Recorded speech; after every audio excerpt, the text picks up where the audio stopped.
Multiplicative identity of A matrix. ये students आज हम देखते हैं जी कि मैट्रिक्स के केस में मल्टीप्लिकेटिव आइडेंटिटी क्या होगी। ठीक है, अभी फर्स्ट करें, हमारे पास एक सेट ऑफ रियल नंबर्स है, जैसे कि हमने रियल नंबर्स में बात की है कि लेट्स सपोज 6 एक नंबर है, तो हम इसको किस नंबर से मल्टीप्लाई कराएं, हमारे पास आंसर 6 आए।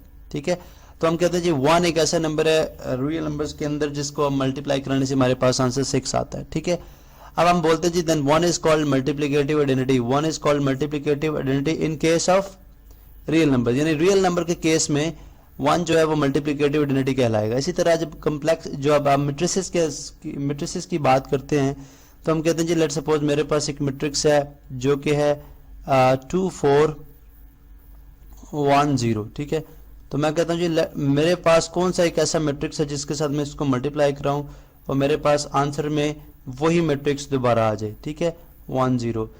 अब दूसरा केस क्या है कि दूसरी दफा हम ये कहते हैं कि ये तो हमने राइट साइड पे मल्टीप्लाई कराया एक अननोन मैट्रिक्स को। लेट्स सपोज अगर मैं इनको नेम करूं तो मैं इनको नेम इस तरह से कर सकता हूं कि लेट्स से ये एक ए मैट्रिक्स है और ये हमारे पास जो है ये एक आई मैट्रिक्स है। ए से आई को मल्टीप्लाई कराने से हमारे पास आंसर हम फिर भी ए आ रहा है। ठीक है, तो फिर हम जो आई मैट्रिक्स होगा इसको हम बोलेंगे मल्टीप्लिकेटिव आइडेंटिटी। लेकिन उससे पहले हम चेक करेंगे कि क्या अगर हम इस आई मैट्रिक्स को राइट साइड पे लेफ्ट साइड पे मल्टीप्लाई कराएं, ठीक है, तो उस केस में हमारे पास जो है वो क्या आंसर आएगा 2 4 1 0।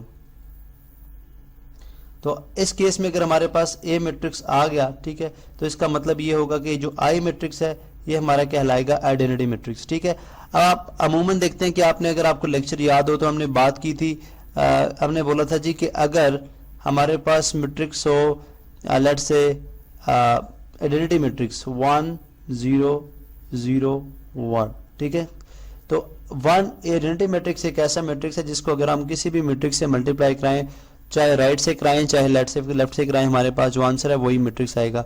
और इसी तरह यहाँ पे भी हम 1 0 0 1 लिख देते हैं। ठीक है, अब आप देखें कि आइडेंटिटी मैट्रिक्स क्या हुआ फिर कि एक ऐसा मैट्रिक्स जिसके डायगोनल एंट्रीज यानी जो प्रिंसिपल या प्राइमरी डायगोनल है उसकी तमाम एंट्रीज 1 1 हो और बाकी तमाम एंट्रीज 0 0 हो, जैसे कि हम इस पे बात कर चुके हैं। तो हर एक मैट्रिक्स के लिए उसी ऑर्डर का जो मैट्रिक्स होगा किस तरह जी एक आइडेंटिटी मैट्रिक्स वो कहलाएगा मल्टीप्लिकेटिव आइडेंटिटी। अब याद रहे कि आइडेंटिटी मैट्रिक्स क्योंकि स्क्वायर मैट्रिक्स की फॉर्म में एग्जिस्ट करता है, क्योंकि आइडेंटिटी मैट्रिक्स एक स्केलर मैट्रिक्स होता है और स्केलर मैट्रिक्स हमेशा स्क्वायर मैट्रिक्स होता है। इसलिए हम बोलेंगे जी जो भी मैट्रिक्स होगा किसी भी मैट्रिक्स का जो कि स्क्वायर फॉर्म में अवेलेबल है उसका मल्टीप्लिकेटिव आइडेंटिटी एग्जिस्ट करता है।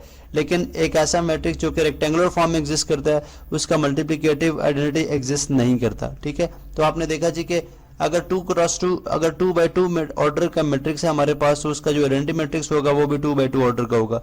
इसी तरह अगर हमारे पास 3 by 3 ऑर्डर का एक मैट्रिक्स होगा तो उसका जो आइडेंटिटी मैट्रिक्स होगा वो भी 3 by 3 ऑर्डर का होगा। ठीक है, तो आपने देखा जी ये मैट्रिक्स है जो किसी भी मैट्रिक्स से मल्टीप्लाई होगा 2 by 2 वाले किसी भी मैट्रिक्स से मल्टीप्लाई होगा तो आंसर वही मैट्रिक्स लेगा। फिर हम इसलिए आइडेंटिटी मैट्रिक्स को क्या कहते हैं मल्टीप्लिकेटिव आइडेंटिटी।